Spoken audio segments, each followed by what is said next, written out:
നമസ്കാരം. ഒരാഴ്ചത്തെ ലോകവിശേഷങ്ങളുമായി world desk. ഏവർക്കും സ്വാഗതം.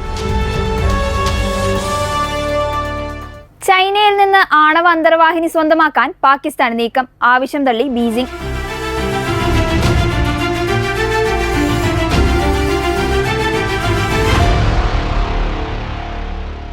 സമുദ്രാധിഷ്ഠിത ആണവ പ്രകടനശേഷി കൈവരിക്കാനായി പാകിസ്ഥാൻ നടത്തിയ അതീവ രഹസ്യ നീക്കങ്ങൾ പരാജയപ്പെട്ടതായി റിപ്പോർട്ട്. തന്ത്രപ്രധാനമായ ഗദ്വാർ നാവിക താവളം ചൈനയ്ക്ക് സ്ഥിരമായി വിട്ടു നൽകണമെന്ന വ്യവസ്ഥയിൽ ചൈനയിൽ നിന്ന് ആണവ അന്തർവാഹിനികൾ സ്വന്തമാക്കാനായിരുന്നു പാകിസ്ഥാൻ സൈനിക മേധാവി ജനറൽ അസീം മുനീറിന്റെ ശ്രമം.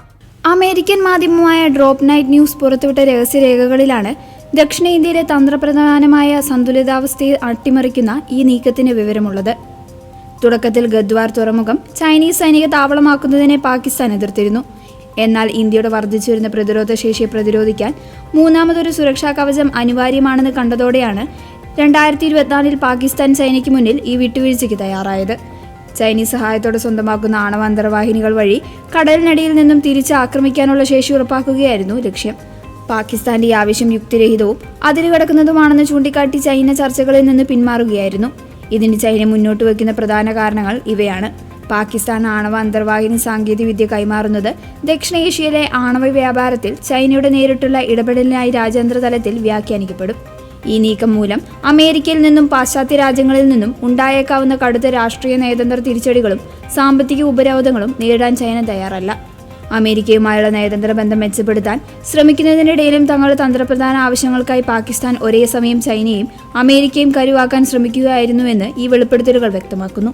ഒരു രാജ്യം പെട്ടെന്നുണ്ടാകുന്ന ആണവാക്രമണത്തിൽ നിന്ന് പൂർണ്ണമായും തകർന്നാലും കടലിനടിയിൽ ഒളിച്ചിരിക്കുന്ന ആണവ അന്തർവാഹിനികൾ ഉപയോഗിച്ച് ശത്രു രാജ്യത്തിന് മേൽ തിരിച്ചു ശക്തമായ ആക്രമണം നടത്താനുള്ള ശേഷിയാണിത്. ലോകത്ത് നിലവിൽ 6 രാജ്യങ്ങൾക്ക് മാത്രമാണ് ഔദ്യോഗികമായി ഈ ശേഷിയുള്ളത്. ഇന്ത്യയുടെ സുരക്ഷാ ആശങ്കകളെയും നിരീക്ഷണങ്ങളെയും ശരിവയ്ക്കുന്നതാണ് ഇപ്പോൾ പുറത്തു വന്നിരിക്കുന്ന ഈ രഹസ്യരേഖകൾ. തദ്ദേശീയമായി സാങ്കേതികവിദ്യയോ സാമ്പത്തിക ഭദ്രതയോ ഇല്ലാത്തതിനാൽ ചൈന ആശ്രയിച്ച് പ്രതിരോധം തീർക്കാനുള്ള പാകിസ്ഥാന്റെ ശ്രമങ്ങൾക്ക് കനത്ത തിരിച്ചടിയാണ് ഈ ചൈനീസ് നിലപാട്. ഇറാന് മേലുള്ള എണ്ണ ഉപരോധം US പിൻവലിച്ചേക്കും. ആഗോള വിപണിയിൽ ക്രൂഡ് ഓയിൽ വില കുറഞ്ഞു.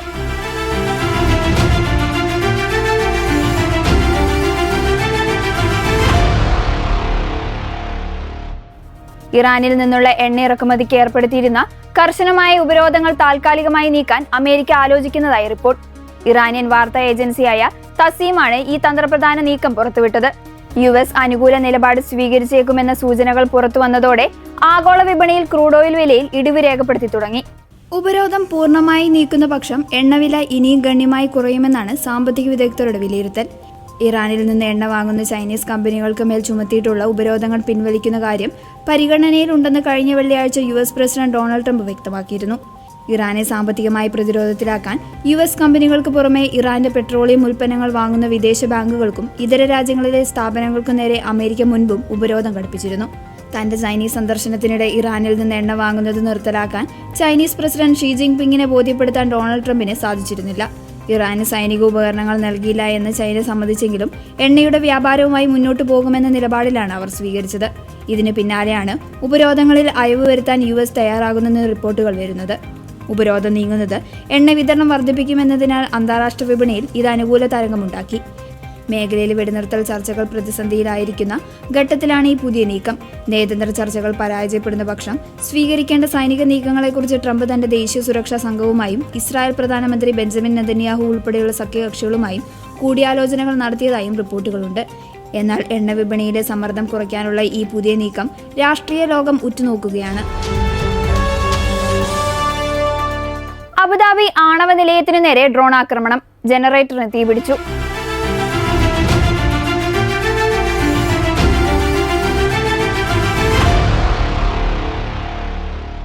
യുണൈറ്റഡ് അറബ് എമിറേറ്റ്സിന്റെ തന്ത്രപ്രധാനമായ ബറാക്ക് ആണവ നിലയത്തിനു നേരെ ഡ്രോൺ ആക്രമണം. ഞായറാഴ്ച ഉച്ചയോടെ അബുദാബിയിലെ അൽ ദഫ്ര മേഖലയിലാണ് സംഭവം. ആക്രമണത്തിൽ നിലയത്തിന്റെ പ്രധാന സുരക്ഷാ വലയത്തിന് പുറത്തുള്ള ഒരു വൈദ്യുതി ജനറേറ്ററിന് തീപിടിച്ചെങ്കിലും വലിയ നാശനഷ്ടങ്ങളോ ആളപായമോ റിപ്പോർട്ട് ചെയ്യപ്പെട്ടിട്ടില്ല എന്ന് അധികൃതർ വ്യക്തമാക്കി. സംഭവസ്ഥലത്തേക്ക് ഉടനടി എത്തിയ അബുദാബി സുരക്ഷാ സേനയും അഗ്നിശമന വിഭാഗവും ചേർന്ന് തീ പൂർണ്ണമായും നിയന്ത്രണ വിധേയമാക്കി. ആണവ നിലയത്തിലെ ദൈനംദിന പ്രവർത്തനങ്ങളെയോ ഇത് ബാധിച്ചിട്ടില്ല എന്ന് UAE ഭരണകൂടം ഔദ്യോഗികമായി അറിയിച്ചു. ജനങ്ങളിൽ പരിഭ്രാന്തി പരത്തുന്ന രീതിയിലുള്ള വ്യാജ വാർത്തകൾ സോഷ്യൽ മീഡിയ വഴി പ്രചരിപ്പിക്കരുതെന്നും അധികൃതർ കർശന നിർദ്ദേശം നൽകിയിട്ടുണ്ട്. ആക്രമണത്തിന്റെ ഉത്തരവാദിത്തം നിലവിൽ സംഘടനകളോ രാജ്യങ്ങളോ ഏറ്റെടുത്തിട്ടില്ല. എങ്കിലും കഴിഞ്ഞ ഫെബ്രുവരി 28-ന് ഇറാൻ യുദ്ധം പൊട്ടിപ്പുറപ്പെട്ടതിനു ശേഷം UAE-യിലെ ബറാക്ക ആണവ നിലയത്തിന് നേരെ ഉണ്ടാകുന്ന ആദ്യ ആക്രമണമാണിതെന്നതിനാൽ സംശയമുന നീളുന്നത് ഇറാനിലേക്കാണ്. അറേബ്യൻ ഉപദ്വീപിലെ ഏക ആണവ നിലയമാണിത്. ദക്ഷിണ കൊറിയൻ സാങ്കേതിക സഹായത്തോടെയാണ് ഈ ആണവോർജ്ജ പദ്ധതി UAE യാഥാർത്ഥ്യമാക്കിയത്. 2020-ലാണ് ഈ പ്ലാന്റ് ഔദ്യോഗികമായി പ്രവർത്തന സജ്ജമായത്. മേഖലയിൽ യുദ്ധസമാനമായ അന്തരീക്ഷം നിലനിൽക്കുന്നതിനിടെയുണ്ടായ ഈ ഡ്രോൺ ആക്രമണത്തെ അതീവ ഗൗരവത്തോടെയാണ് മിഡിൽ ഈസ്റ്റിലെ പ്രതിരോധ വിദഗ്ധർ വീക്ഷിക്കുന്നത്. ലാഹോറിൽ വിഭജനത്തിന് മുൻപുള്ള പേരുകൾ പുനഃസ്ഥാപിക്കുന്നു.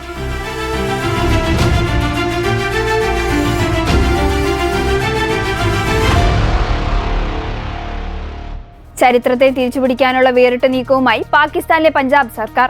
ഇന്ത്യ പാക് വിഭജനത്തിന് മുൻപ് ലാഹോറിലെ തെരുവുകൾക്കും റോഡുകൾക്കും ഉണ്ടായിരുന്ന പഴയ ഇന്ത്യൻ പേരുകൾ പുനഃസ്ഥാപിക്കാൻ മുഖ്യമന്ത്രി മറിയം നവാസിന്റെ അധ്യക്ഷതയിൽ ചേർന്ന മന്ത്രിസഭാ യോഗം തീരുമാനിച്ചു. ഇസ്ലാമികവൽക്കരണത്തിന്റെ ഭാഗമായി മുൻപ് പേരുമാറ്റിയ പ്രധാന സ്ഥലങ്ങളെയെല്ലാം ഇനി പഴയ പേരുകളിൽ അറിയപ്പെടും. ഇസ്ലാംപുര എന്ന പ്രദേശം ഇനി കൃഷൻ നഗർ എന്ന് വിളിക്കപ്പെടും. മുസ്തഫാബാദ് എന്ന സ്ഥലത്തിന്റെ പേര് ധരംപുര എന്നാക്കി മാറ്റി. ബാബറി മസ്ജിദ് ചൌക്കിനി പഴയതുപോലെ ജയൻ മന്ദിർ ചൌക്ക് എന്നറിയപ്പെടും. സുന്നത് നഗർ എന്നറിയപ്പെട്ടിരുന്ന സ്ഥലം സാൻ നഗറായി മാറും. ബ്രിട്ടീഷ് കാലഘട്ടത്തിലും വിഭജനത്തിന് മുൻപും ലാഹോറിന്റെ സാംസ്കാരിക അടയാളങ്ങളായിരുന്ന പേരുകളാണിവ.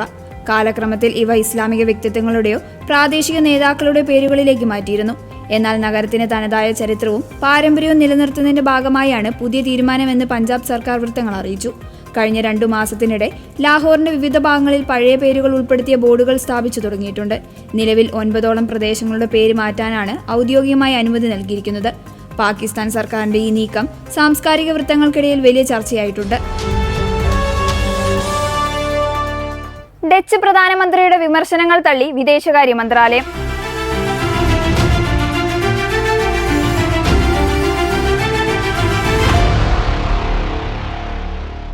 ഇന്ത്യയിലെ ന്യൂനപക്ഷ അവകാശങ്ങളെയും മാധ്യമ സ്വാതന്ത്ര്യത്തെയും കുറിച്ചുള്ള നെതർലാൻഡ് പ്രധാനമന്ത്രി റോബ് ജെറ്റിന്റെ പരാമർശങ്ങൾക്ക് മറുപടിയുമായി ഇന്ത്യയെക്കുറിച്ചുള്ള വ്യക്തമായ ധാരണയില്ലാത്തതിനാലാണ് ഇത്തരം ആശങ്കകൾ ഉയരുന്നതെന്നും ലോകത്തിലെ ഏറ്റവും വലിയ ജനാധിപത്യ രാജ്യമെന്ന നിലയിൽ എല്ലാ പൗരന്മാർക്കും ഇന്ത്യ തുല്യാവകാശം ഉറപ്പാക്കുന്നുണ്ടെന്നും വിദേശകാര്യ മന്ത്രാലയം വ്യക്തമാക്കി.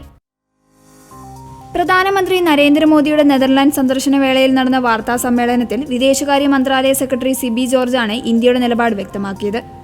5000 വർഷത്തെ പാരമ്പര്യമുള്ള ഇന്ത്യൻ നാഗരികതയുടെ ആത്മാവ് അതിന്റെ വൈവിധ്യമാണെന്ന് അദ്ദേഹം ഓർമ്മിപ്പിച്ചു. ലോകത്തെ പ്രമുഖ മതങ്ങളായ ഹിന്ദുമതം, ബുദ്ധമതം, ജൈനമതം, സിഖ് മതം എന്നിവ ഇന്ത്യയിൽ ജനിച്ചവയാണ്. അവ ഇന്നും രാജ്യത്ത് തഴച്ചു വളരുന്നു. ലോകത്തെവിടെയും പീഡനങ്ങൾ നേരിട്ടപ്പോൾ ജൂത വിഭാഗത്തിന് അഭയം നൽകിയ ചരിത്രമാണ് ഇന്ത്യയുടേത്. പീഡനങ്ങൾ നേരിടാത്ത ഏക രാജ്യവും ഇന്ത്യയാണ്. ഇത്തരമൊരു വളർച്ച മറ്റൊരു ജനാധിപത്യ രാജ്യത്തെയും കാണാൻ കഴിയില്ല എന്നും അദ്ദേഹം ചൂണ്ടിക്കാട്ടി. ഇന്ത്യയിലെ മാധ്യമ സ്വാതന്ത്ര്യവും ന്യൂനപക്ഷ സുരക്ഷയും പ്രതിസന്ധിയിലാണെന്നായിരുന്നു റോബ് ജെറ്റിന്റെ ആദ്യ പരാമർശം. എന്നാൽ ഇന്ത്യയുടെ കർശനമായ നിലപാടിന് പിന്നാലെ അദ്ദേഹം തന്റെ വാക്കുകളിൽ മാറ്റം വരുത്തി. ഇന്ത്യയും നെതർലാൻഡും ജനാധിപത്യ മൂല്യങ്ങൾക്കും നിയമവാഴ്ചയ്ക്കും വലിയ പ്രാധാന്യം നൽകുന്ന രാജ്യങ്ങളാണെന്ന് അദ്ദേഹം പിന്നീട് സോഷ്യൽ മീഡിയയിലൂടെ വ്യക്തമാക്കി. ജനാധിപത്യ പ്രക്രിയയിൽ വിട്ടുവീഴ്ച ചെയ്യാതെ തന്നെ ദാരിദ്ര്യ നിർമ്മാർജ്ജനത്തിലും സാമ്പത്തിക വളർച്ചയിലും ഇന്ത്യ കൈവരിച്ച നേട്ടങ്ങൾ ലോകത്തിന് മാതൃകയാണെന്നും വിദേശകാര്യ മന്ത്രാലയം പ്രസ്താവനയിൽ കൂട്ടിച്ചേർത്തു. ഇതോടെ വേൾഡ് ഡെസ്ക് പൂർണ്ണമാകുന്നു. കൂടുതൽ ലോകവിശേഷങ്ങളുമായി അടുത്തയാഴ്ച വീണ്ടും കാണാം. നന്ദി.